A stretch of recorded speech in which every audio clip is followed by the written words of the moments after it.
una charla coloquio que espero que sea muy interesante. Yo al menos considero que es un tema bastante importante, porque muchas veces vemos, cuando escuchamos hablar de la Agenda 2030, lo vemos como algo lejano, algo que no nos afecta, pero la realidad, sobre todo los que estamos un poco más dentro del tema político, es que la Agenda 2030 lo está inundando absolutamente todo, como ahora nuestros contertulios pues irán gozando en sus diferentes intervenciones. Os daréis cuenta cómo la Agenda 30 está extendiendo sus tentáculos por todos los aspectos de nuestra vida, de nuestro día a día. Nos dice cómo tenemos que vestir, cómo tenemos que comer, cómo nos tenemos que desplazar. Nos están pretendiendo imponer un modelo productivo diferente al que nos ha traído al momento actual, donde España pues, ha llegado a ser una de las principales potencias en muchísimos aspectos,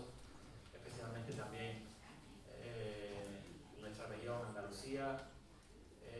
En definitiva, nos pretenden imponer toda esa ideología que han metido en los diferentes apartados que componen esta Agenda 2030. Antes de continuar, a mí me gustaría, vamos a ver un primer vídeo, pero a mí me gustaría también agradecer la presencia, aparte de Curro Contreras, nuestro diputado nacional, que después cuando, a medida que vayan interviniendo, pues lo iré presentando un poquito más en profundidad para que sepáis la importancia de las personas que tenemos hoy aquí para dirigiros a vosotros, de Javi y de Macario.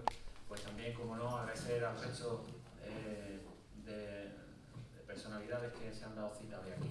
Para empezar, a nuestra diputada nacional, Reyes Romero, que como siempre, pues, siempre que puede, acude a todos los actos que organizamos aquí en la provincia de Sevilla. También a nuestra diputada y parlamentaria por Sevilla en el Parlamento andaluz, Ana Ruiz, a nuestra portavoz en el Ayuntamiento de Sevilla y esperemos que próximamente alcaldesa de la ciudad, o al menos con esas opciones de entrar en gobierno para marcar la línea que Sevilla necesita, a Cristina Peláez, a los miembros del grupo municipal, a Juan Carlos, a Carmen y a Evaristo que está por ahí, y al resto de diputados de otros municipios que se han desplazado, así como también coordinadores de otros pueblos. A mí me gustaría, como os decía, ver un primer vídeo para que vayamos entrando un poco en el asunto que hoy nos ha concentrado aquí. Pedro, el primer vídeo.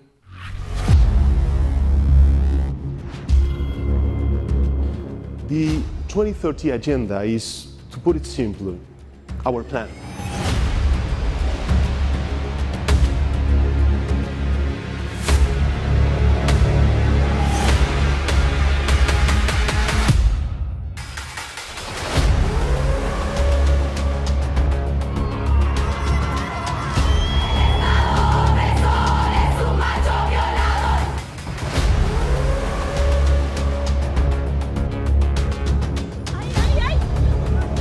Han entrado 10.000 marroquíes en el día de hoy y otros 10.000 previstos entrar.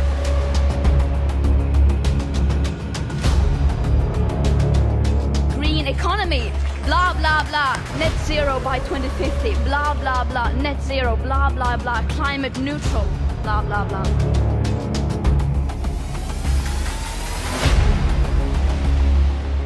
Educación, y hace tiempo que dice que hay que educar en estas ideas de igualdad y tolerancia. Tú que te llamas Manuel, desde ahora te llamarás Verónica. Siéntete libre. O sea que os jodéis, seguiré adoctrinando a vuestros hijos, a vuestras hijas, y no podéis hacer nada para impedirlo.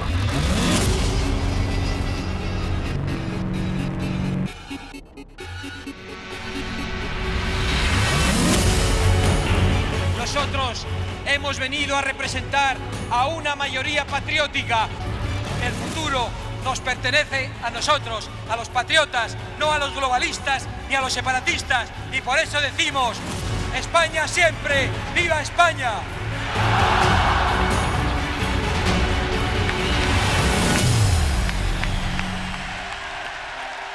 El motivo del Viva 21, pues realizaron desde el partido a nivel nacional, donde pues habéis podido ver lo que os comentaba antes.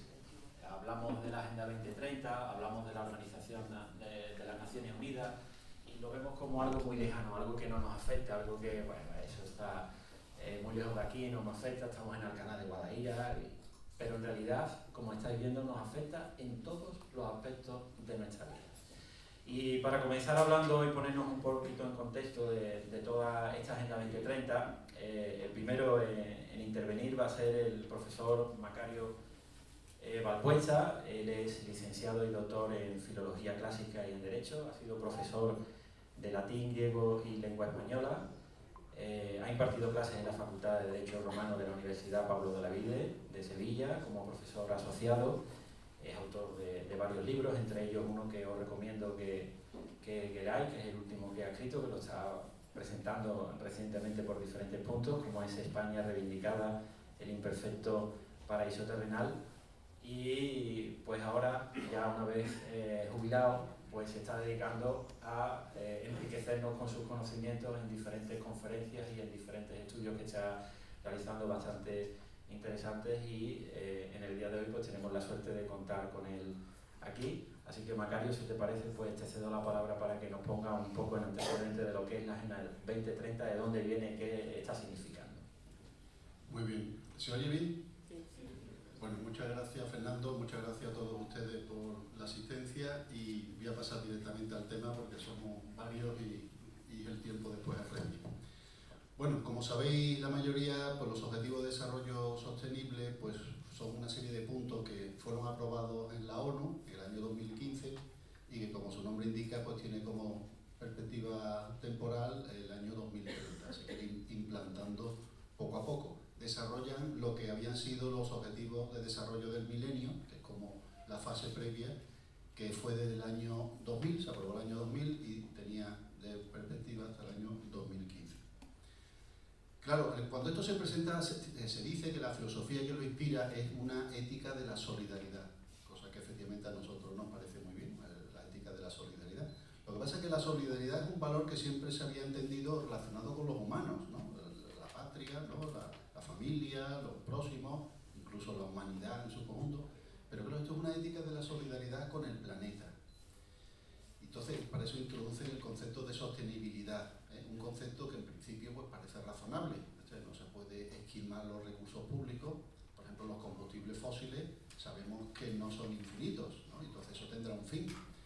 Lo que pasa, lo que nosotros, uno de los puntos que tiene es que pone fin a, por ejemplo, los combustibles fósiles demasiado pronto, porque llevamos oyendo que se están a punto de acabar y realmente resulta que ahora sabemos que hay más que nunca. O sea, ahora mismo hay más recursos, más combustibles fósiles sin explotar que lo que ha habido nunca.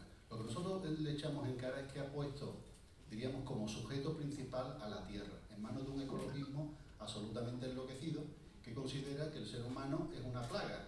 En realidad que el ser humano es el que sobra en el planeta, y por eso ellos no se cortan en decir que la población, que ahora mismo va por 10.000 millones, 11.000 millones, si me corregiréis, pues que eso es ya un disparate, que eso está a punto. Y bueno, yo quiero poner como ejemplo Holanda. Holanda es un país, un pequeño país, pero tiene una densidad de población de 425 habitantes por kilómetro cuadrado. Y es un país que además gran parte de su territorio está ganado al mar, o sea que diríamos que incumple los criterios de esto que estamos diciendo de ecologismo, ¿no? Y realmente es un país, según ellos, pues debería haber hambre y aquello debería ser un caos climático, y no es el caso, ¿no? Y os recuerdo que la población en la Tierra, la densidad media es de 40 habitantes por kilómetro cuadrado, o sea que todo esto refleja una mentalidad malthusiana. Malthus, ¿sabéis quién era Malthus? Era un clérigo anglicano escocés, Thomas Malthus, que vivió entre el siglo XVIII y XIX y se hizo famoso por alarmar a la sociedad diciendo que la población se reproducía de un modo geométrico y los alimentos solo iban creciendo en un modo aritmético, con lo cual pues dentro de muy poco iba a haber un caos por exceso de población. Bueno, todo esto habría mucho que decir, pero ya digo, son dos primeras taras que le ponemos. Primero, una mentalidad malthusiana, una mentalidad en el fondo un poco antihumana o inhumana, que considera, ya digo, que la humanidad es un cáncer para el planeta, y en segundo lugar un ecologismo que no es conservacionista, sino que es un ecologismo que considera, bueno, lo que estamos viendo, ¿no? Que un buitre o un conejito pues tienen más derecho que un ser humano. Además, la Agenda 2030, otro punto que tiene es que hace diríamos, una visión del mundo, un diagnóstico, y la receta que aplica es totalmente progresista. O sea, en realidad es un poco socialista, ¿no? Por eso siempre se ha dicho que los ecologistas son sandías, ¿no? Que son verdes por fuera, pero rojos por dentro. En el fondo lo que quieren es controlar, diremos que los políticos controlen todo, controlen no solo las leyes, sino controlen las empresas, controlen, en fin, el consumo, lo que tenemos que comer, controlen la investigación, qué es lo que hay que investigar, qué es lo que no se hay que investigar, y nos llevan a un dirigismo económico. Por eso, en esta Agenda 2030, pues, muchos países comunistas, que son, por cierto, los grandes contaminadores y los que han cometido los disparates ecológicos más grandes del mundo, pues, al final, pues, son muy partidarios de ella.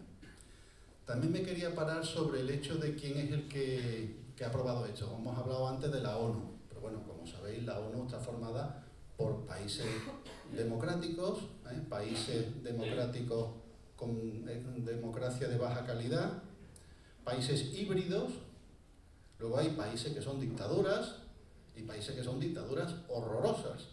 Bueno, pues entre las dictaduras y las dictaduras horrorosas son más de la mitad. Por tanto, diríamos que no es una autoridad moral para decirnos. Yo recuerdo que, por ejemplo, en el Consejo de Seguridad, pues hay 5 naciones, de las cuales una es una dictadura, la dictadura de Putin, que tiene invadido otro país. Y China es el mayor contaminador del mundo y es una dictadura atroz, donde no se respetan los derechos humanos. Por tanto, que lo que diga la ONU vaya a misa, pues esto nos están hurtando soberanía. Porque, como habéis visto, los problemas de los que habla son muy, muy amplios. Son temas, la educación, la sanidad. Entonces, la receta no puede ser única, porque, como ha dicho Curro, o creo que va a explicar Curro, los países son muy diferentes unos de otros, ¿no? No es lo mismo la problemática en Andorra o en Noruega que en Burkina Faso. Luego, además, sabemos que la ONU es un galimatías. O sea, aparte de las naciones, eso está lleno de ONGs, que muchas de ellas son directamente, desde mi punto de vista, son casi asociaciones delictivas. Eso está lleno de lobbies, grupos de presión, entre los cuales hay empresas. Porque claro, las empresas, en general, a las empresas les interesa la libertad de empresa, ¿no? Pero a ciertos empresarios más les interesa ser amigos de los políticos. O sea que existe un capitalismo de amiguetes, ¿no? Un capitalismo, diríamos, del monopolio o del oligopolio, ese capitalismo que lo que hace en realidad es arrimarse al poder, que, bueno, pues para ellos les va muy bien, pero claro, esto es muy malo para el bien común. Luego están los expertos, que a todos nos parece bien que haya cuestiones difíciles, pues que las personas que saben, que son expertos, pero el problema es quién elige a los expertos. Pues los expertos pueden ser el comité de expertos que tenía Pedro Sánchez, ¿no? Y luego tenemos además muchos grupos, hasta las iglesias, ¿no? La Iglesia Católica, pues puede ser la Iglesia Protestante, y también entre esos grupos, diríamos, de tipo espiritual o de tipo más moral, pues aparece también la masonería, aparece el Club Bilderberg, que mucha gente a veces se ríe de esto y dice, bueno, pero es un elemento más del cacao mental que tenemos, ¿no? Y del caos que existe en la ONU. Claro, como he dicho antes en la declaración, yo creo que esto lo más parecido que se puede hacer es que es como un caramelo envenenado. Un caramelo envenenado. Se dice, esto tiene cosas buenas y cosas malas. Entonces no es tan malo, porque en realidad todos los partidos tienen cosas buenas y cosas malas. Dice, bueno, esto es como un caramelo envenenado que tiene 99% de azúcar y 1% de estricnina. Entonces es horroroso. No es decir que tiene cosas buenas y cosas malas, es que es un veneno. Lo que pasa es que está muy bien envuelto, por lo cual es peor, porque está envuelto en una terminología pues, que aparentemente es atractiva y que bueno, pues diríamos que defiende un poco el sentido común. Y además esto tiene una consecuencia práctica de que todos los partidos del espectro político, excepto Vox, pues lo han admitido. Lo ha admitido el Grupo Popular Europeo, donde están la derecha de siempre. Entonces, claro, vemos además que se impone un poco de una manera un poco autoritaria, en el sentido de que en España hay un observatorio para el seguimiento de la Agenda 2030, un observatorio que se dedica a señalar cómo prácticamente actitudes antisociales o actitudes contrarias al bien común es lo que estamos haciendo aquí. Y nosotros lo único que estamos diciendo es que no se puede entregar la soberanía nacional, es decir, problemas complejos que nos afectan a nosotros, no se puede entregar a una organización internacional de la categoría de la ONU, para colmo. Aparte de que, como hemos dicho, son problemas muy complejos. Y voy terminando, porque tienen que hablar también mis compañeros, y os pongo algunos pequeños ejemplos. Cuando se habla dice, educación de calidad, evidentemente, ¿quién puede estar en contra de que hay una educación, o sea, que a los niños se les implante una educación que sea además cualitativamente positiva, ¿no? Que sea buena?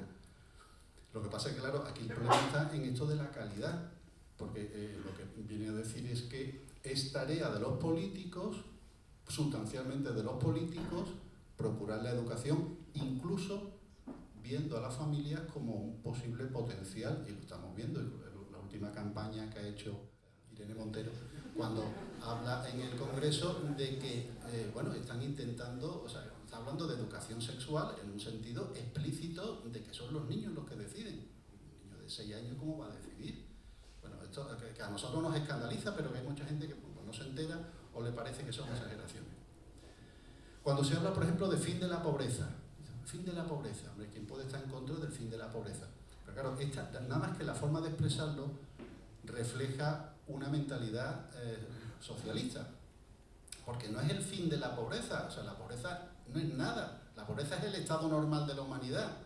Lo que hay que mirar es la promoción de la riqueza, es eso lo que tiene, que además tampoco lo tienen que hacer los políticos tienen que crear las condiciones para que la gente busque su propia felicidad y cree riqueza. Entonces lo que hay que hacer es, fomentar o crear riqueza, que ellos la dan por descontada. Son los políticos los que tienen que acabar con la pobreza. ¿Cómo lo hacen? Pues evidentemente ya sabemos cómo, ¿no? Con recetas intervencionistas. Cuando dice agua limpia y saneamiento, hombre, ¿quién puede estar en contra de que haya agua limpia y saneamiento? Bueno, pues resulta que en España es un país semiárido ya en tiempo de los romanos. Yo de algunas cosas sé, por ejemplo, que en tiempo de los romanos, cuando estuvieron aquí, se hincharon de hacer acueductos y presas, porque es un país de secano, es un país mediterráneo donde llueve poco. Bueno, pues estos señores han decidido que no se hacen más pantanos, que el regadío es un disparate, y han decidido que las presas hay que quitarlas para que, por el asunto ecológico, los ríos tienen derechos, y los derechos ahí viven ranitas y viven escarabajos peloteros y necesitan desarrollarse su vida. Pero esto es absolutamente mortal. Entonces, nuestra problemática con el agua se puede parecer, por ejemplo, a la que tiene Egipto, o a la que tiene Israel, o a la que tiene Marruecos, que por cierto ellos sí están haciendo una política de regadío. Luego, nosotros no tenemos por qué estar atados a lo que diga la niña Thunberg, ¿no? La niña Greta Thunberg. Cuando se dice trabajo decente, pues ¿quién puede estar en contra de que haya trabajo decente? Decente entendemos, quiere decir digno. No creo que haya que ir vestido de forma decente. Trabajo digno, hombre, evidentemente no queremos esclavitud, queremos unos salarios razonables, no queremos jornadas agotadoras, no queremos que las personas estén expuestas a productos tóxicos, trabajo en condiciones decentes. Pero claro, resulta que en España hay un paro estructural de 3 millones de personas y no les importa. Y están trayendo a más personas que va a seguir incrementando el paro. ¿Por qué? Pues porque para ellos el intervencionismo ya es más importante que la promoción del pleno empleo, que es lo que dice nuestra Constitución. Luego diríamos que esto está, ellos, es lo que decimos siempre, lo que pasó en Cuba y lo que ha pasado en Venezuela. Es decir, ellos dan por hecho que la prosperidad ya va por sí sola. Entonces se dedican a redistribuir. Redistribuir quiere decir quitarle a uno, normalmente un trabajador, para dárselo a uno, no voy a decir siempre, pero muchas veces uno que no quiere trabajar. Pero esto es mortal para los países. Bueno, y así podríamos seguir, ¿eh? Acción para el clima y bueno, el ataque a la propiedad privada, que al fin y al cabo pues no deja de ser una defensa de las personas que se esfuerzan por conseguir bienes con su trabajo. Así que yo ya voy a dejar todo lo que tenía que decir y cedo la palabra a mi compañero. Muchas gracias. Muchas gracias.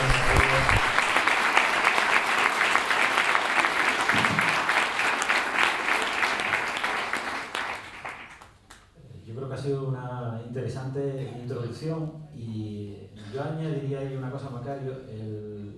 Decías tú que la Agenda 2030 bueno, era como una...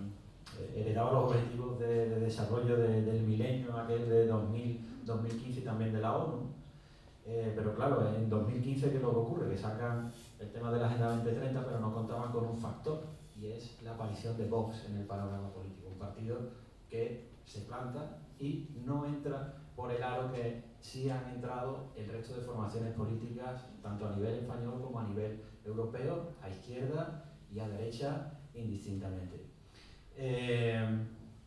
Y todo esto nos lleva pues a un hecho que yo quería comentar también al hilo de una cuestión que ha referido Macario y que ya nos va a poner en antecedente a la intervención que va a hacer Javier, para que tengáis en cuenta. Mirad, se habla mucho del cambio climático, de las causas que tiene o del efecto que tienen las emisiones de CO2.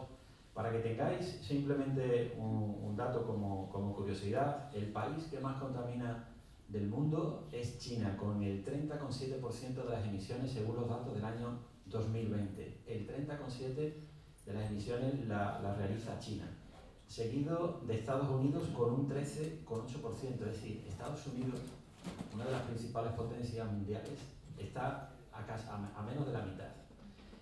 Y la Unión Europea en su conjunto, es decir, todos los países que forman la Unión Europea, que formamos la Unión Europea, donde se encuentra en este caso España, tiene un 7,9% de emisiones. 7,9% de emisiones, todo el conjunto de la Unión Europea. En el caso de España creo que era un 0,8%, no llegaba al 0,8%. Sin embargo, parece que en España vamos a arreglar el problema del cambio climático que existe. ¿Y por qué os empiezo a hablar del cambio climático? Que es otra de las patas, quizás una de las más llamativas dentro de la Agenda 2030, de las más vistosas para la izquierda, especialmente a la hora de vender todo este conglomerado. Pues porque Javier nos va a hablar de eso que a la izquierda se le da bien, que es de inventar términos. Lo que hemos venido llamando de toda la vida de una manera, pues llegan ahora estos señores, la izquierda, los lobbies, y se inventan una nueva terminología, nos la venden y nosotros, no nosotros, la gente normal de la calle que no está acostumbrada a estar relacionada con el tema político, que a lo mejor pues no le da por seguir la actualidad política, pues bueno, le llegan esos cantos de sirena y le dicen ley de economía circular. ¿No? El gobierno de Andalucía va a aprobar la ley de economía circular. Oh, qué bueno, el gobierno de Moreno Bonilla, que va a aprobar la ley de economía circular. Pero la ley de economía circular, ¿sabéis lo que es? El reciclaje de toda la vida. Lo que llevamos haciendo en Andalucía y en España, siempre reciclar, reutilizar unos elementos para volver a utilizarlos, para utilizar esos componentes en la fabricación de otros. Ahora se inventa la ley de economía circular, de la que precisamente nos va a hablar Javier Cortés, pero antes, Javier, yo te la voy a dejar votando, como se suele decir, porque vamos a ver una intervención de Javier Cortés en el último pleno, donde reparte a izquierda y derecha, y digo esto porque, bueno, los que sigáis un poco los debates políticos del Parlamento de Andalucía, pues os estaréis dando cuenta que el Partido Popular de Moreno Bonilla es lo más parecido que hay actualmente al Partido Socialista en cuanto a sus políticas. Y tenía Javier una intervención precisamente hablando de esta ley de economía circular, donde le dejaba las cosas muy claras, y a mí me gustaría ver esta intervención y ya que directamente pues comenzara su intervención, Javier. Señoría del Partido Popular, aquí han hablado ustedes de protección del medio ambiente, desarrollo sostenible, cambio climático, optimización de recursos, aguas regeneradas, reciclaje, proteger la naturaleza y uso racional de los recursos naturales. ¿Y quién está en contra de eso? Lo que pasa es que hay dos formas de enfrentarse a eso. Arrodillaros frente a los secretarios de Estado comunistas de la Agenda 2030 o levantando banderas como patriotas que habéis vosotros bajado. Asumiendo los objetivos de desarrollo sostenible de la Organización de Naciones Unidas, la Agenda 2030, esa famosa carta a los Reyes Magos. Habéis defendido con esa Agenda 2030 intereses supranacionales para que unos pocos se forren. Os voy a poner ejemplo.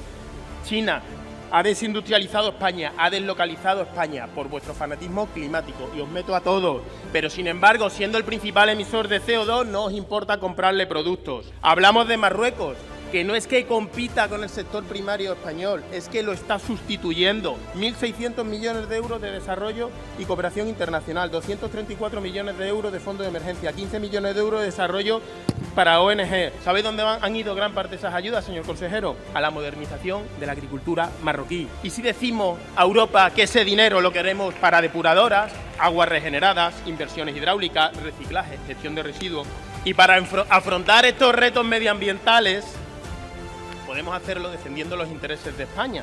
Sí, a través de la Agenda España que propone Vox, defendiendo la naturaleza, defendiendo el medio ambiente, pero sin condenar a nuestra industria y a nuestros trabajadores ni sector primario. Defender los intereses patrios no es estar en contra de Europa ni del globo terráqueo. Creo que estáis totalmente ajenos a la realidad. Totalmente ajenos a la realidad y a los problemas de los andaluces. Esa es la intervención de Javier Corteo, lo presento para el que no la conozca. Javier es el actual presidente de Vox Sevilla, es parlamentario, portavoz junto del grupo parlamentario Vox en el Parlamento de Andalucía, economista, licenciado en Administración y Dirección de Empresas, lleva 20 años trabajando para el sector privado hasta que este año ha dado el salto ya a la política, pues para dar esa batalla cultural y bueno, cantar un poco las 40 a estos señores que están intentando meternos en esta Agenda 2030. Javier, tú ya la palabra. Bueno, muchas gracias.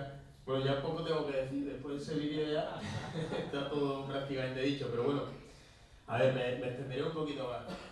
Bueno, muchas gracias a todos por venir, por estar esta tarde aquí con nosotros, especialmente agradecérselo a los tres mosqueteros de Alcalá de Guadaira, los tres concejales que tenemos, que os puedo decir que tenéis a tres grandísimas personas, a tres grandísimos políticos, y que es un orgullo y un honor que vayamos juntos en este barco, porque la verdad es que sois un ejemplo para toda la provincia de Sevilla, así que os lo agradezco y os lo digo públicamente. Vamos a ver, el tema de la Agenda 2030. La Agenda 2030, el problema que tiene la gente es que uno, o no lo conoce, y no sabe en qué consiste, porque yo lo pregunto mucho cuando voy por la calle y realmente la gente no sabe lo que es la Agenda 2030.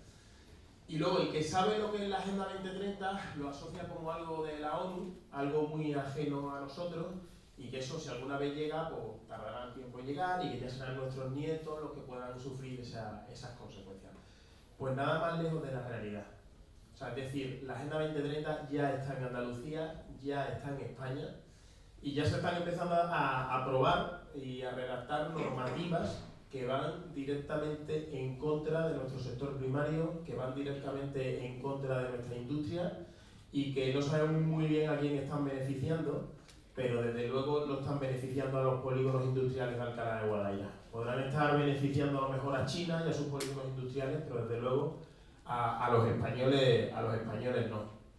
A mí siempre me gusta decir, porque en este sentido hay que hacer una labor didáctica muy importante, y es que Vox es el primero que está por la defensa del medio ambiente, por la conservación de la naturaleza. Somos los primeros que estamos en la defensa de las especies, de la fauna, de los caladeros de pesca que ahora nuestros pescadores no pueden faenar. O sea, es decir, nosotros estamos a favor de todo eso. Solamente un necio, el consejero de Sostenibilidad, Medio Ambiente y de Economía Azul de la Junta de Andalucía, decía que solamente un necio se puede negar al cambio climático. Bueno, pues yo solamente digo que solamente un necio puede asumir el cambio climático tal y como nos lo están vendiendo. Yo, a una de las personas que leo mucho siempre, aparte de por supuesto a Macario, también es a Curro, y Curro tenía un artículo extraordinario, espero no pisarte tu intervención, si no, que decía que que bueno, cuando empezó este marxismo económico, que esto ya podremos hablar en otro momento, al principio hablaban de calentamiento global. Pero ¿qué es lo que ocurre? Que el calentamiento global es medible, es mensurable, y por tanto aquellos agoreros que hablaban de que la temperatura del globo terráqueo iba a subir en tantos grados en el próximo siglo, pues al final se ha demostrado que es mentira. ¿Y ahora de qué nos hablan? Pues del cambio climático. ¿Y por qué nos hablan del cambio climático? Porque es mucho más difícil debatir con ellos. ¿Por qué? Porque ya el cambio climático no es el calentamiento global que lo podemos medir. Ya en el calentamiento global es un cajón desastre en el que cabe todo, y que por tanto a nosotros nos obliga a fortalecer mucho más nuestros recursos en los debates, porque es más difícil. ¿Por qué es más difícil? Porque en el concepto de cambio climático te vale una sequía o una lluvia torrencial, todo es culpa del cambio climático, da igual que venga un vendaval o que sea una calma chicha, todo vale dentro del cambio climático, y entonces tenemos que prepararnos precisamente para toda esa batalla cultural. ¿Y qué dos formas tenemos de afrontar la Agenda 2030? Pues mirad, la Agenda 2030 se puede afrontar de dos maneras. Una de rodillas, como decía yo en el vídeo, que es como ha hecho Podemos, PSOE, Ciudadanos y Partido Popular, que es aceptar de rodillas una Agenda 2030 cuyos secretarios de Estado son siempre comunistas. Los secretarios de Estado que hemos tenido en Madrid para la Agenda 2030 han sido Ione Belarra, Enrique Santiago y Lilith Beskinger. Y aún así tenemos al Partido Popular redactando y aprobando leyes en el Parlamento de Andalucía a favor de la Agenda 2030. Y esto es lo que realmente nosotros tenemos que empezar a pensar y empezar a debatir y empezar a denunciar, porque todos se han arrojado a la Agenda 2030. Y por tanto ya no hay partidos políticos de derecha, ya no hay partidos políticos de izquierda. Eso era hace 15, 20 años. Ya no. Ahora tenemos que o aceptar lo que digan organismos supranacionales que están en contra de la soberanía de los Estados miembros, por ejemplo de la Unión Europea, o exigir la soberanía y exigir patriotismo y decir que los españoles son propietarios de su destino y que a nosotros nadie nos tiene que venir a imponer de fuera cómo tenemos que hacer, qué medidas tenemos que desarrollar para defender la naturaleza, para defender el medio ambiente, para defender nuestros ríos, nuestros lagos, nuestras costas y nuestros parques nacionales. Nosotros somos los primeros que queremos que nuestros nietos hereden todo ese legado que para nosotros es fundamental, y que, entre otras cosas, el único partido político que está pidiendo que se aumenten las penas para precisamente los pirómanos que están provocando los incendios, que también dicen que el problema de los incendios y de los parques naturales es por culpa del cambio climático, pues no, señoría, es mentira.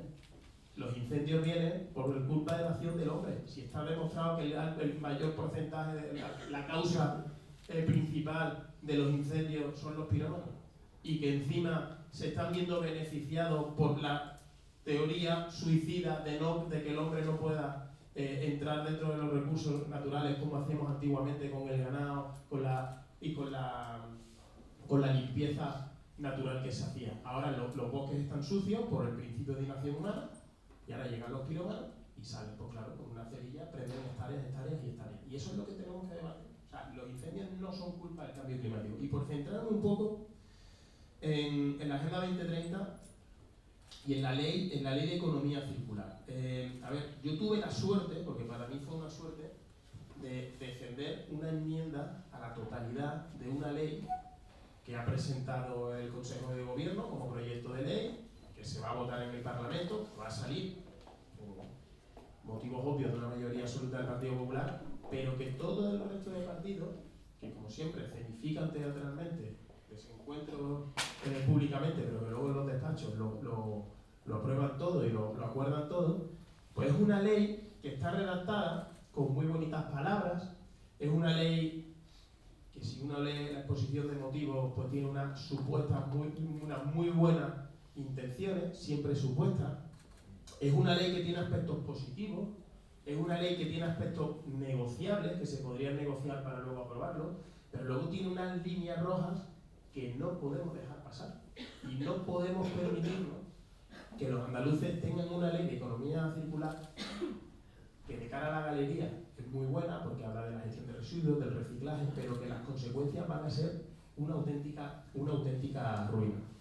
Es la Agenda 2030 llevada a un caso práctico. O O sea, es decir, cuando uno está en la empresa privada, desarrolla un plan estratégico, luego hay que bajar el balón al suelo y llevarlo a cabo. Bueno, pues la ley de economía circular es lo que está haciendo el Partido Popular. Bajar el balón al suelo y empezar a defender e intentar meter goles. Esa es la ley de economía circular. Una agenda 2030 que, por cierto, hay una cuestión importantísima desde mi punto de vista, y es que no está abierta a debate y a los españoles nadie nos ha preguntado. Es decir, a nosotros nos han dado 17 objetivos de desarrollo sostenible que considera la ONU que tenemos que aceptar de rodillas, y nadie nos permite opinar nada de los 17 objetivos y nadie nos consulta absolutamente nada. O sea, no ha sido una agenda ni negociada ni consultada a los españoles, y eso es importantísimo.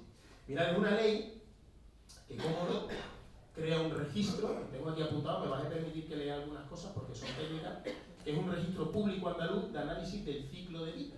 Es decir, es un registro donde las pymes andaluzas se van a tener que registrar y donde van a tener que certificar que cumplen con las nuevas normativas, y para poder las pymes andaluzas acudir a la licitación de concursos públicos, de contratos con la administración, van a tener que estar en ese registro.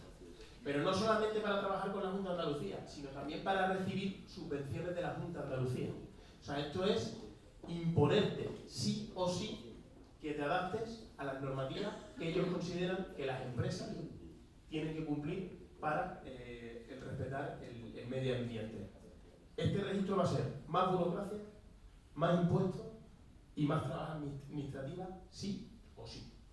Y luego, eso sí, te dicen que tienen un consejero que preside la Comisión de Simplificación Administrativa. O sea, estamos ante una campaña de marketing brutal. Luego es una ley que tiene su régimen sancionador, como no.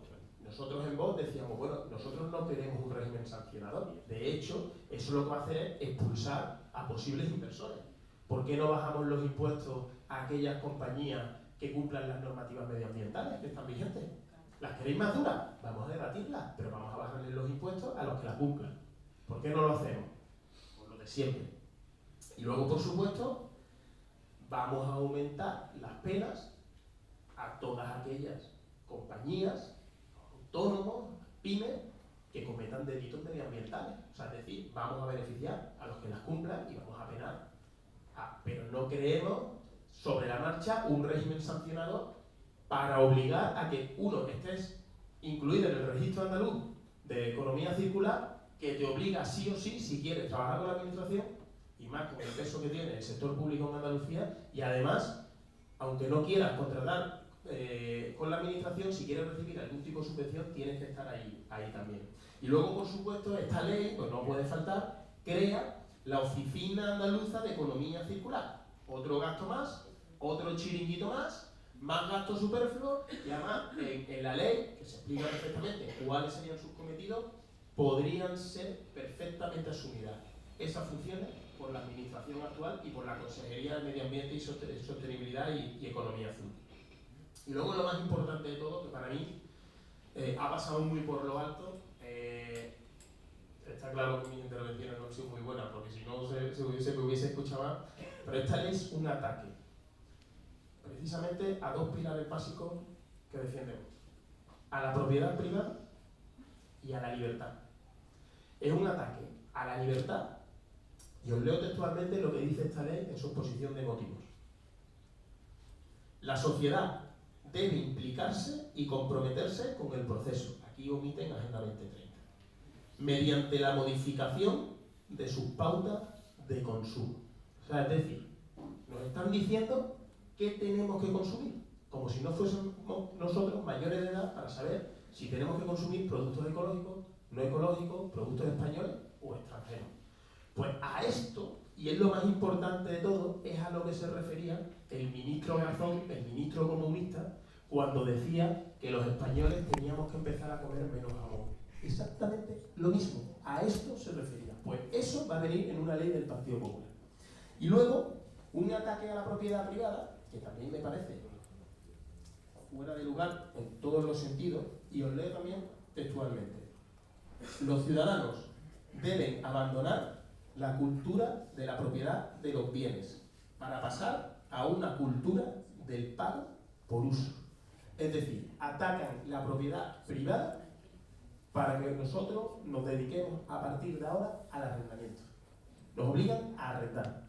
Es decir, van a intentar que no te compres un coche, van a intentar que lo arriendes, ellos te van a decir cuál es la vida útil del coche, no va a ser la vida útil que tú le decidas dar, que la cambias cuando quieres, porque van a salir nuevas normativas que no van a cumplir ese coche y que vas a tener que acudir a la empresa de renting o de leasing para poder alquilar ese coche.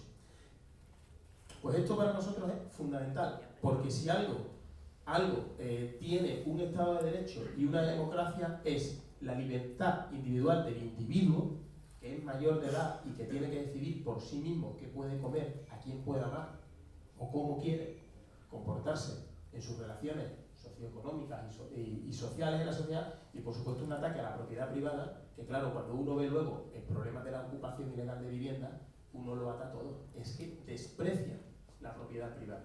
Y para nosotros en una democracia eso es fundamental, defenderla. Y luego ya por ir terminando, no me quiero extender mucho más, mirad, os voy a poner un ejemplo de qué es lo que va a pasar con la Ley de Economía Circular en el sector del reciclaje y de la gestión de residuos. Mirad, yo he tenido la suerte de que antes de acabar la carrera empecé a trabajar y hasta ahora que he entrado en política. Y he tenido la gran suerte de tener muchísimos clientes. He tenido clientes que eran autónomos, pymes, grandes compañías nacionales, grandes compañías internacionales. Unos trabajaban en el sector, para el sector público y otros para el sector privado. Unos importaban, otros exportaban. He tenido la suerte de conocer a muchísimos empresarios, que de hecho aquí en Alcalá de Guadaira, en estos polígonos industriales, cuando he sido más joven me los he recorrido todos. Y todos, cuando hablas con ellos, que de hecho hay un chatarrero aquí, muy amigo mío, José Luis de Fruto, que de hecho nos grabamos un vídeo con él en su chatarrería hablando de la Ley de Economía Circular, y todos tienen claro que esta ley es más impuestos, más trabas administrativas y sobre todo más redes clientelares en los ayuntamientos de Andalucía, porque la ley dictamina que los ayuntamientos van a tener muchísimas funciones en la aplicación de las normativas que van a emanar de esta ley. Y todos tienen claro que al final van a tener que pasar por el rodillo del cacique, del concejal y del alcalde de turno, del ayuntamiento, del municipio de turno, para poder trabajar y para poder recibir subvenciones por parte de ese ayuntamiento. Y además ya termino, un ejemplo claro para que tengáis una visión llevada a la realidad. A ver, este problema que va a traer la Ley de Economía Circular Andalucía para la pyme andaluza, pues nada más, aquí con esta nueva ley va a haber un beneficiado, que son las grandes compañías supranacionales que van a tener capacidad técnica y financiera para adaptarse a las nuevas normativas. Los que van a sufrir van a ser los de siempre, esas pymes y esos autónomos andaluces que no van a tener ni la capacidad técnica ni financiera para adaptar en un tiempo que les permita ser competitivo su empresa a estas normativas. O sea que estamos en lo de siempre. Van a beneficiar a los poderosos y van a acabar con nuestro tejido industrial. ¿Y a dónde voy? Sector primario. Para que veáis cómo nos va a afectar, que ya nos está afectando en el sector primario y ahora viene esta ley a la parte de la gestión de residuos y del reciclaje. El sector primario ya no es rentable. No vamos a entrar en las consecuencias. Competencia desleal, productos extranjeros, requisitos fitosanitarios, impuestos, lo de siempre. Las familias que llevan siglos viviendo en nuestro mundo rural están vendiendo su finca porque no son rentables. ¿Quiénes las están comprando? Venden un secarral, porque al final vende 4 barnechos. ¿Quiénes las están comprando? Las grandes compañías supranacionales que tienen capacidad técnica y financiera para comprar lo que es un secarral y transformar la tierra. Tienen dinero y vayan. Tienen dinero y sacan agua. Y ahora siembran de una manera en la que ya no hace falta la mano de obra, que es el principal coste o uno de los principales costes que tienen nuestros agricultores y ganaderos. Porque ya todo, el olivar súper intensivo, todo está hecho para que se recoja de manera rápida, cómoda y eficiente a través de maquinaria. Y ahora para ellos, esa competencia desleal les da menos igual. ¿Por qué? Porque a ellos ya les da igual que el litro de aceite de oliva valga 3 euros que 6 euros. Ellos unos años ganarán más, unos años ganarán menos, pero siempre van a ganar. Y a cambio, Nuestras familias se van de los pueblos, van a la ciudad, envejecimiento de nuestros pueblos, los jóvenes por falta de oportunidades se tienen que ir a la ciudad o se tienen que ir al extranjero, y los grandes fondos de inversión que no respetan la soberanía de los estados y que les da exactamente igual la generación de empleo y de riqueza que no sea la que crean para ellos, se están quedando con nuestro sector primario. Pues lo mismo va a pasar por culpa de la Ley de Economía Circular con el sector del reciclaje y de la gestión de residuos. Muchas gracias. Bueno, aquí en Alcalá de Guadaira tenéis muchos ejemplos de lo que hoy se está hablando aquí. Alcalá de Guadaira es el municipio con más superficie industrial de toda Andalucía. Sin embargo, es el segundo municipio con una tasa de paro más alta. Es algo que no se comprende, es decir, siendo el pueblo con más polígonos industriales de toda Andalucía, ¿cómo es el segundo que más paro tiene? ¿Por qué? Porque las empresas no quieren invertir, están deslocalizando las empresas, se las están llevando, y aquí recientemente pues habéis tenido varios ejemplos, como por ejemplo Santa Bárbara, con diferentes manifestaciones que tuvieron, que pudieron frenar ahí un poco la historia, más o menos lo consiguieron parar los trabajadores, pero al final acabarán llevándose Santa Bárbara y la producción de aquí dejarán pues otras 200, 300 familias sin trabajo.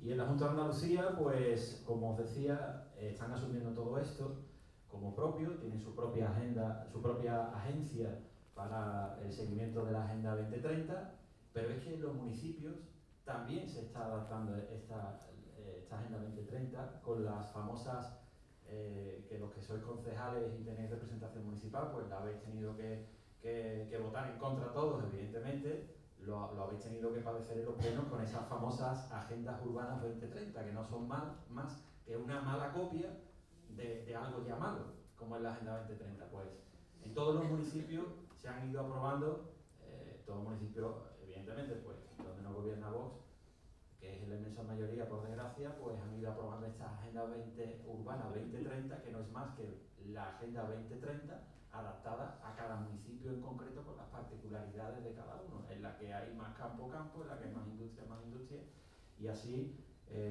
nos va a ir, y aquí en Alcalá pues tenéis buena cuenta de ello, porque recientemente lo habéis tenido que sufrir en el pleno del grupo municipal. Y como tercer contertulio de hoy tenemos al doctor Francisco José Contreras. Él es nuestro diputado nacional junto con Reyes Romero por Sevilla en el Congreso, que desde aquí, desde Sevilla, pues están dando la batalla allí en el Congreso. Son de los 52 de Vox que siguen defendiendo pues las ideas y las posturas de soberanía nacional y de patriotismo que todos sabéis que defendemos en Vox. Es doctor en Derecho, catedrático de Filosofía. Pues voy a hacer una pequeña reseña, Curro, tú me permites, porque podríamos estar aquí con el currículum de nuestro siguiente contertulio. Como decía, catedrático de Filosofía del Derecho en la Universidad de Sevilla, es autor de más de una decena de libros, ha participado también como colaborador en otros tantos, infinidad de artículos escritos por Curro Contreras. Además, pues alberga premios como el Legaz La Cambra, Diego de Covarrubias, el HO y el Ángel Olavarría. Yo, Curro, te voy a ceder la palabra y esperamos que nos sigas ilustrando sobre los efectos que tiene esta Agenda 2030 en nuestras vidas. Como dijo Macario, la Agenda 2030 es un programa, son 17 objetivos de desarrollo sostenible que en el año 2015 la ONU propone a los estados. Por tanto, la Agenda 2030 no es vinculante en absoluto, es un programa que solo va a ser desarrollado en la medida en que los estados acepten convertirse en brazo ejecutor de las políticas de la ONU. Y ese es, por supuesto, el caso de España. España fue uno de los primeros firmantes, los primeros y más entusiastas firmantes de la Agenda 2030. Se llama 2030 porque son los objetivos a alcanzar en 15 años, ¿no? A partir de 2015. Por tanto, lo hace el gobierno de Rajoy, el gobierno del Partido Popular. Y de hecho, en el Congreso se aprecia, y Reyes se ha dado cuenta también, que el Partido Popular y el Partido Socialista compiten en entusiasmo 2030ñero. Es decir, de hecho, se disputan el honor de haber sido los aplicadores agenda en España. Es decir, el PP dice, no, lo firmamos nosotros, porque fue en la época de Rajoy, y el PSOE responde, no, pero nosotros somos los que hemos desarrollado a partir de 2018 las políticas, los objetivos. Bien. Hay como, no sé, una competición por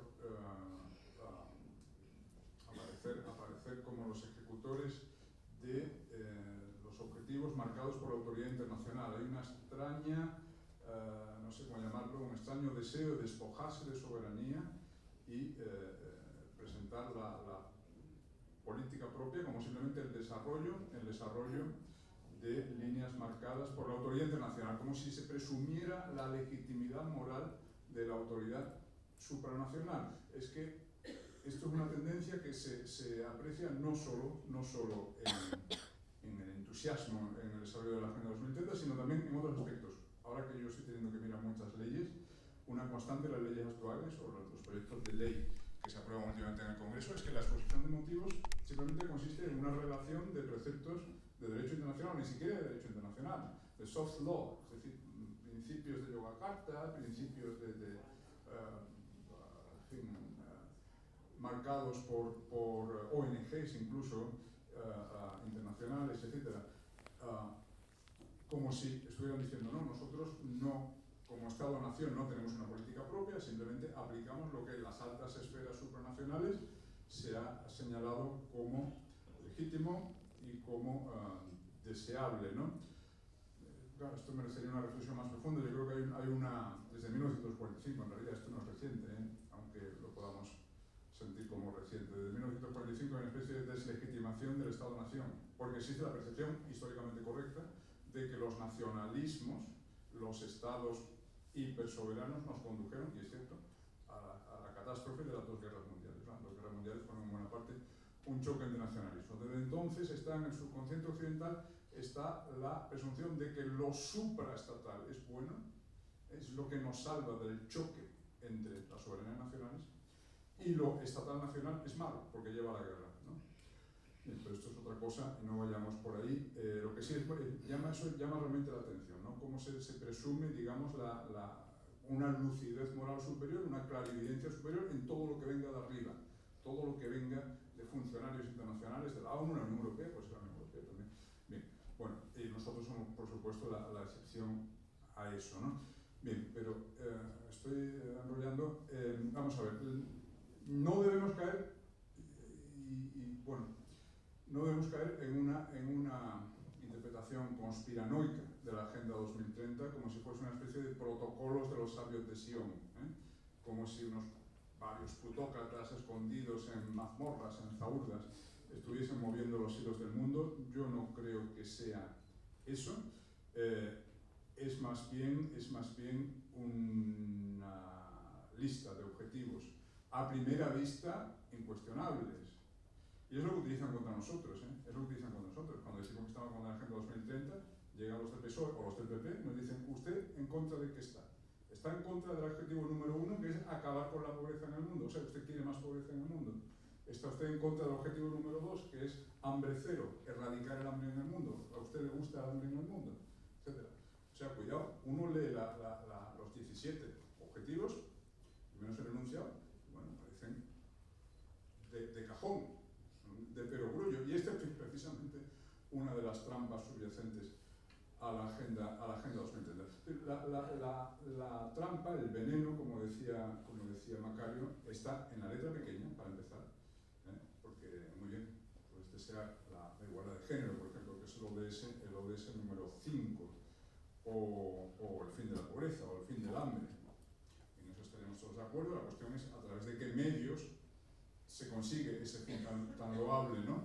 Y la ONU recomienda algunos medios que son ya mucho más discutibles que los fines en sí mismos. No digamos ya el gobierno español cuando se pone a desarrollar a su vez las ODS propuestos por la ONU, ¿no? Ahí aparece un sesgo ideológico que, por supuesto, es muy discutible. Por poner solo un ejemplo, queda sin tiempo, pero bueno, me callaré cuando se acabe el tiempo, es que el ODS, a primera vista inobjetable, igualdad de género, muy bien, ¿quién desea la subordinación de la mujer? No desea nadie, ¿no? Te vas a la letra pequeña y, por ejemplo, en el subepígrafe 5.6 te dicen, se trata de asegurar el acceso universal a la salud sexual y reproductiva y los derechos reproductivos según lo acordado de conformidad con el programa de acción de la Conferencia Internacional sobre Población y Desarrollo, bla, bla, bla. Bueno, esto de salud sexual y reproductiva incluye el aborto libre, por ejemplo, ¿no? Es un eufemismo para el acceso libre al aborto. O sea que la ONU, como vía, como medio para alcanzar la igualdad de género, está recomendando la salud sexual y reproductiva, es decir, el aborto libre, además anticonceptivos, etc. O sea que, primero, la trampa a menudo está en la letra pequeña. Segundo, los objetivos que propone la ONU se dividen, yo diría, en dos categorías. En primer lugar, objetivos obvios, evidentes por sí mismos. Entonces, no se ve por qué la ONU tendría que plantearlos. Por ejemplo, el ODS número 3, salud y bienestar, sanidad y bienestar. El ODS número 4, educación de calidad. El ODS número 8, trabajo decente y crecimiento económico. Pues muy bien, pues usted perdone, pero los Estados-nación llevan persiguiendo estos objetivos desde siglos antes de que existiera la ONU. No necesitamos que exista una ONU que venga a recordarnos que es muy importante buscar la educación de calidad, ¿no? Estos son superfluos afuera de evidentes por sí mismos y buscados ya por los estados desde mucho tiempo antes de que existiese la ONU. Y después hay, yo diría, una segunda categoría que son objetivos que pueden tener sentido en zonas del mundo distintas de Occidente, pero no lo tienen en Occidente porque en Occidente están alcanzados desde hace tiempo. Uno de ellos sería precisamente el fin del hambre, la erradicación del hambre. Bueno, usted perdone, en Europa no hay hambre. Puede haber estrechez económica, lo que sea, pero en Europa no se pasa hambre, en España no se pasa hambre. El agua potable para todos, sistemas de saneamiento, bueno, eso está conseguido en el Occidente desarrollado, afortunadamente, desde hace mucho tiempo. No está conseguido a lo mejor en la India, en Somalia, en Kenia, etcétera, ¿no? Esto me parece bastante claro, pero lo que puede ser más polémico, la igualdad de género. Igualdad de género, Objetivo de Desarrollo Sostenible número 5. Pues claro que hay partes del mundo donde tiene sentido que una organización internacional presione a los gobiernos nacionales para que impulsen la igualdad de género. En Afganistán, por ejemplo, me parece muy bien que la ONU presione al gobierno de Afganistán, o al gobierno de Pakistán, al gobierno de Somalia, para que avance hacia la igualdad de género, porque allí efectivamente hay discriminaciones legales muy lesivas para la mujer, no hay igualdad ante la ley de hombres y mujeres, allí hay matrimonios forzosos, allí hay asesinatos de honor, allí hay estos ataques con ácido de los hombres despechados porque su novia les ha dejado, bueno, se les tiran ácido a la cara para que les deforme totalmente la cara. Esto está a la orden del día en muchos países, sobre todo del mundo islámico, también en la India, por cierto.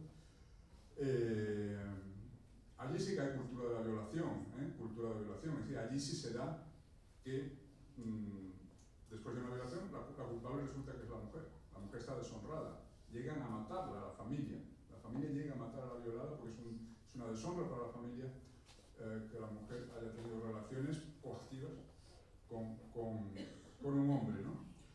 Que cultura de violación no es que nuestra valiente diputada Carla Toscano le diga el otro día a Irene Montero tal, ¿no? O lo que decía, no dijo cultura de violación, dijo que la violencia política. O no es lo que decía Irene Montero el otro día sobre el anuncio de, no sé si de la Junta de Galicia, donde se dice: mujer, vigila tu copa para que no te echen droga de la sumisión, que anule tu voluntad, etc. Eso no es cultura de violación. Cultura de violación es lo que hay en Pakistán, etc., donde ocurre lo que he dicho, que para colmo la mujer es la culpable. Bien, quiero decir, efectivamente hay zonas del mundo en las que la igualdad de género, la única igualdad de género deseable en una sociedad libre, que es la igualdad ante la ley, no la igualdad de resultados, y con eso juegan ellos, a ver si nadie puede desarrollarlo. La igualdad ante la ley de varones y mujeres es una asignatura pendiente en una parte del mundo. Por tanto, ¿dónde está la trampa en este tipo de objetivos? En el hecho de que la ONU nos meta a todos en el mismo saco. Que la ONU meta en el mismo saco a Pakistán con Finlandia, a Afganistán con España, a Somalia con Suiza. ¿Y por qué hace la ONU esto? Primero, porque no puede hacer otra cosa, porque aquí la ONU está jugando a actuar como gobierno mundial.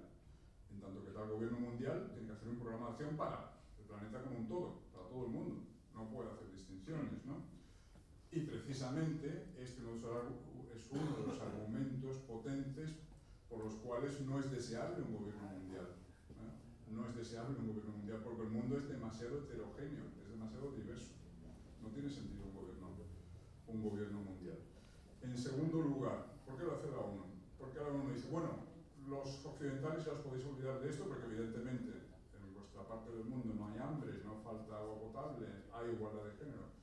Ustedes, señores del mundo islámico, aplíquense, pónganse a la labor porque a ustedes se les queda mucho por...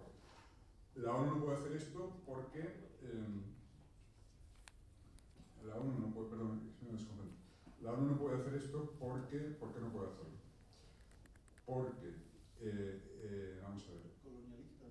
Claro, sería como colonialismo, sería racista reconocer cualquier tipo de superioridad moral o siquiera material a Occidente respecto a otras culturas. Aquí ya topamos con la evolución que ha sufrido la izquierda en las últimas décadas, eso que ahora se llama el wokeismo, el woke, en anglosajón, es decir, esa forma de neomarxismo que ha sustituido la lucha de clases por la lucha de sexos, de razas y de orientaciones sexuales, ¿no? En este caso se trataría del conflicto entre razas, que es, en Estados Unidos sobre todo la obsesión racial está alcanzando unas cotas delirantes.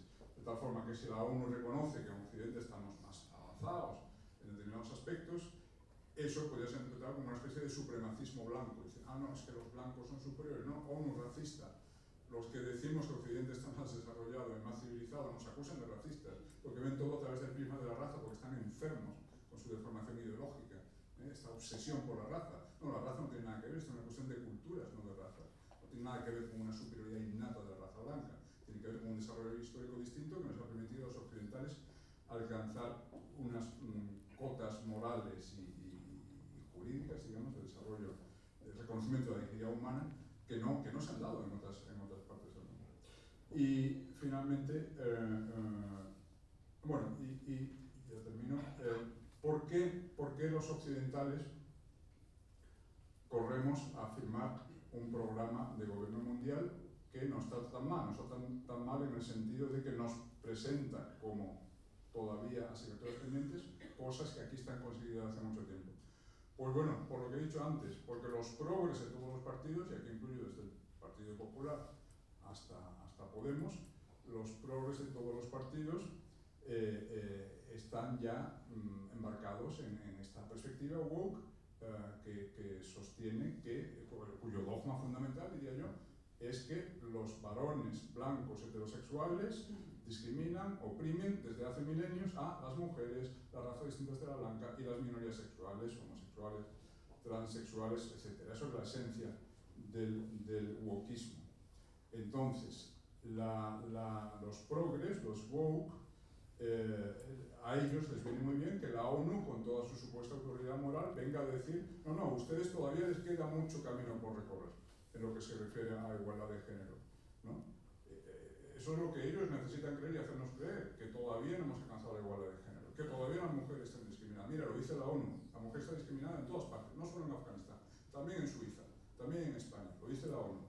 Al PSOE, al PP, etcétera, les conviene que la ONU diga esto y ellos invocan la autoridad moral de la ONU para sostener que en España todavía hay discriminación de género, cosa que no hay. Ya termino, aunque me parece que los otros se han pasado un poquito del tiempo, así que se han pasado un poquito también.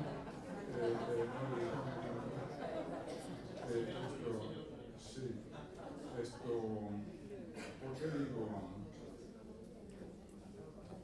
que no lo hay? Por ejemplo, decía que cada gobierno están los objetivos tal como son formulados por la ONU y después cada gobierno hace su desarrollo específico, ¿no? Entonces, en el desarrollo específico que hace el gobierno español del ODS número 5, que es el de igualdad de género, ellos aportan los siguientes datos. El 58% del paro registrado en España corresponde a las mujeres, la diferencia salarial media entre hombres y mujeres en España es de 5.900 euros y en España el 75% de las personas con trabajo a tiempo parcial son mujeres. Claro, en lo último que dicen está la explicación de las dos cosas anteriores, es decir, ¿por qué hay brecha salarial, como dicen ellos? ellos intentan hacernos creer que el salario promedio de la mujer es inferior al salario promedio del hombre, porque todavía en España hay mucho machismo, se discrimina a las mujeres, se les paga menos por el mismo trabajo. Eso es mentira. En España, desde hace al menos 42 años, la aprobación del Estatuto de los Trabajadores de 1980, es ilegal pagar distintos salarios por el mismo trabajo, ¿no? En razón del sexo. Eso es ilegal. Eso lo puedes llevar a los tribunales, lo ganas. Es decir, no es por eso. Las mujeres en promedio ganan menos que los hombres porque escogen profesiones distintas. Por ejemplo, en la Facultad de Ingeniería hay apenas un 15 o un 20% de mujeres. Un 15 o un 20% de mujeres. La ingeniería, como las profesiones tecnológicas en general, en sociedades tan tecnificadas como la nuestra, son profesiones muy bien retribuidas. Es decir, parte de la explicación de la supuesta brecha salarial, la tenemos, brecha estadística, digamos, la tenemos ahí, ¿no? En el hecho de que más hombres hacen estudios tecnológicos. Entonces los progres de todos los partidos, del PP a Podemos, nos quieren hacer creer que hay menos mujeres ingenieras porque hay una conspiración machista. Quizás los profesores de las facultades de ingeniería conspiran para suspender injustamente a las chicas que se atreven a estudiar ingeniería. Quizá los padres machistas, que somos casi todos, como dice el anuncio este que están poniendo ahora en televisión, ¿no? Que pegamos a nuestros hijos y tal. Los padres, seguro que todos ustedes a sus hijos, desde que eran pequeñas, a sus hijas les han dicho: niña, a ti no se te ocurre estudiar matemáticas, que eso es de hombres. No se te ocurre interesarte por la técnica, por la tecnología, que eso es de marimacho. ¿Verdad que se lo dicen a todas sus hijas? No es por eso, quiero decir, evidentemente en España nadie le dice a su hija que no estudie ingeniería. Lo que pasa es que hay diferencias naturales entre hombres y mujeres, hay diferencias psicológicas entre hombres y mujeres, y una de ellas es el hecho sobradamente constatado desde hace décadas de que las mujeres tienden a interesarse más por estudios y profesiones que impliquen interacción humana, interacción entre personas, en tanto que los hombres en promedio, si hablamos de promedio, se interesan más por profesiones, por actividades, estudios que impliquen interacción con objetos. La tecnología trabaja con objetos, ¿no? Las raíces de esto posiblemente están en la prehistoria, cuando los hombres iban a la caza del mamut y las mujeres se quedaban en el campamento interactuando personalmente, o sea, charlando, además de cuidando de la prole. Por cierto, por eso las mujeres están más interesadas posiblemente por las letras. A la mujer le gustan más las letras, las humanidades, la dimensión verbal está, digamos, más desarrollada en ellas, como puede comprobar cualquiera que haya tenido hijos de ambos sexos. Habrá comprobado que la niña aprende a hablar antes que el niño. Una niña de 2 o 3 años habla ya por los codos, en tanto que un niño de 2 o 3 años pues apenas balbucea, ¿no? Las mujeres, con mucha más frecuencia que los hombres, escogen trabajo a tiempo parcial. Un 25% de las mujeres trabajan a tiempo parcial. Solo un 4% de los hombres trabajan a tiempo parcial. Evidentemente esto está relacionado sobre todo con la maternidad. Mujeres que acaban de tener hijos prefieren durante unos años ralentizar su carrera profesional, ganan menos, muy bien, no pasa nada, porque en ese momento lo más importante de la vida para ellas es estar con sus hijos. Bueno, los enfermos como Irene Montero y los woke y tal, nos presentan eso como una torva conspiración machista, es que los maridos las obligamos para conservar el poder, porque así seguimos ganando más dinero, la carrera de la mujer se va a ver frenada, los hombres, pues, lo que queremos nosotros es conservar el poder, que las mujeres no nos quiten el poder. Esa es la visión enferma que tienen de un fenómeno tan natural como que una mujer que acaba de tener hijos, para ella lo más importante en ese momento es estar con sus niños y no quiere dejarlos a la guardería a los 6 meses o al año y medio, y por eso cogen trabajo a tiempo.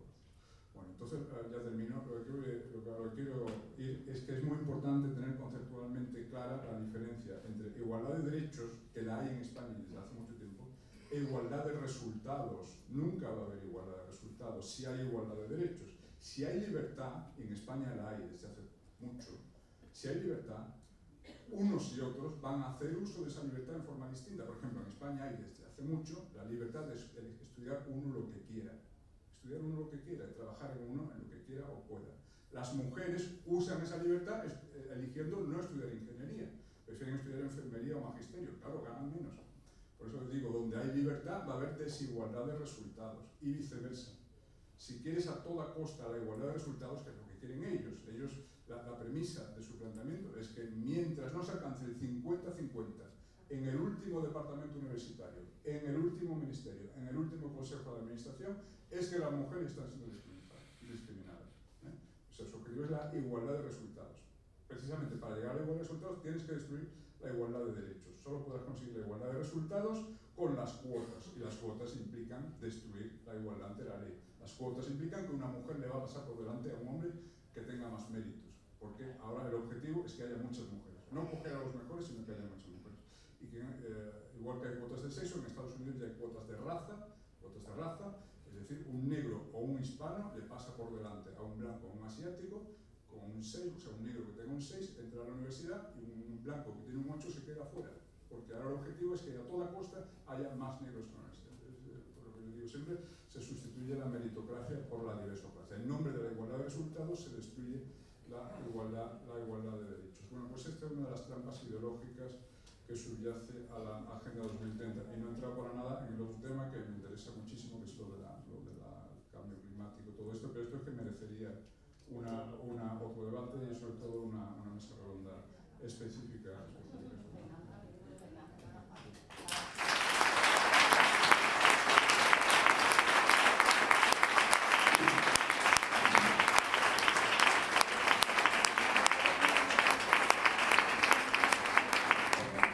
Como decía, como habéis podido comprobar, los 17 mantras de la Agenda 2030 pues están en el día a día, lo habéis podido comprobar, en el género de la educación, en qué comemos, cómo nos desplazamos, qué es lo que tenemos que comprar, en todo. Y yo espero que con esta charla coloquia que hemos tenido hoy os haya quedado un poco más claro, que evidentemente, pues como dice Curro, pues tendríamos para analizar cada uno de estos mantras, cada uno de estos 17 ODS, Objetivos de Desarrollo Sostenible, pues le podríamos dedicar perfectamente una o dos charlas coloquios y no acabaríamos nunca, porque tiene tanta letra pequeña que nos intentan colar que es alucinante.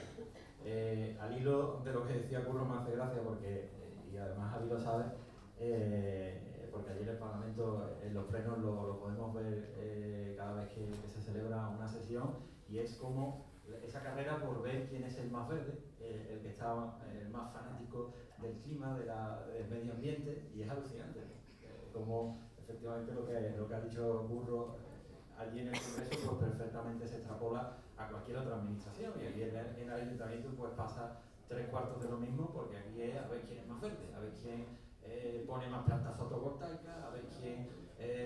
pero después por otro lado pues nos encontramos con que están derribando presas, 108, el país que más presas ha destruido de toda la Unión Europea, porque resulta que uno de los ODS es que el medio ambiente, lo que es la naturaleza, pues vuelva a su estado natural, como hace 50.000 millones de años que estaban los dinosaurios por aquí, no había nadie, pues no existía prácticamente ni el hombre, pues entonces tenemos que volver ahí, ¿no? Yo, si os parece, abrimos un pequeño turno de preguntas, 5 o 10 minutitos, por si tenéis alguna duda, tenéis alguna cuestión que queráis realizar a nuestros contertulios. Estaremos encantados de poder responderlas. Levantáis la mano y acercan el micrófono si alguien quiere intervenir. ¿No? Bueno, pues entonces, sí, lo habéis dejado bastante claro. Buena conferencia. Pues si os parece, para acabar, vamos a poner, antes de poner ya el broche final, que como sabéis siempre en todos los actos que organiza Vox es el himno nacional, pues vamos a ver un pequeño vídeo de nuestro presidente Santi Abascal en el Congreso, pues explicando muchos de los aspectos que se han explicado ya aquí por nuestros conferenciantes de esta Agenda 2030, y bueno, poniéndole un poco las cartas sobre la mesa a Sánchez y a toda la progresía que se reúne en el Congreso, y con eso nos vamos un poquito más motivados, ¿no? Para que veáis que todavía queda esperanza mientras que Vox esté aquí para defender lo que decía Javi en el vídeo a la derecha. La bandera que han arriado todos, pues nosotros la hemos levantado y la vamos a seguir levantando mientras que sea necesario y quede siquiera uno de Vox aquí para defenderla. Su único plan es la agenda totalitaria y globalista 2030 y la renuncia a nuestra soberanía. Desindustrialización. ¿Cuál es el plan? Cierre de centrales térmicas, demonización de la energía nuclear, derribo de las centrales de carbón, trabas a los fabricantes de vehículos, una de las principales industrias de España. Energía, ¿cuál es el plan? Impuestos verdes, regulaciones abusivas, puertas giratorias en las eléctricas, de eso saben muchísimo, multas al diésel, subida de los carburantes. En la España interior, ¿cuál es su plan, señor Sánchez? Peajes en las autovías, deslocalización de empresas, desprotección del producto nacional, derribo de presas y de embalses, criminalización del modo de vida rural, abandono de los ganaderos, a veces literalmente, como han hecho frente al lobo. Seguridad, ¿cuál es el plan, señor Sánchez? Efecto llamada, fronteras abiertas, 40.000 ilegales entrando en España en este año, regularización de 15.000 menas. En cuanto a la protección de los españoles, ¿cuál es su plan? Improvisación.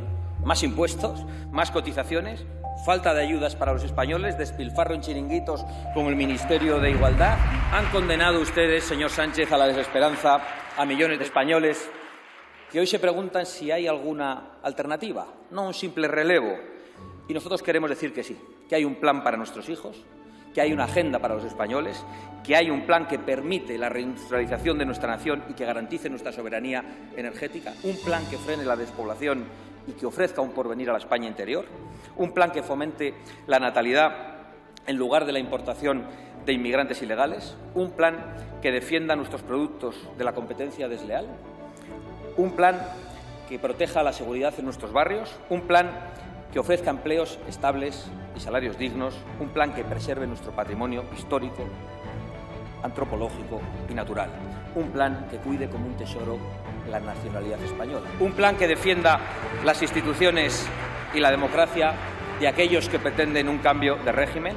En definitiva, señor Sánchez, un plan hecho exactamente de la manera contraria al plan que a usted le mueve, pensando única y exclusivamente en España.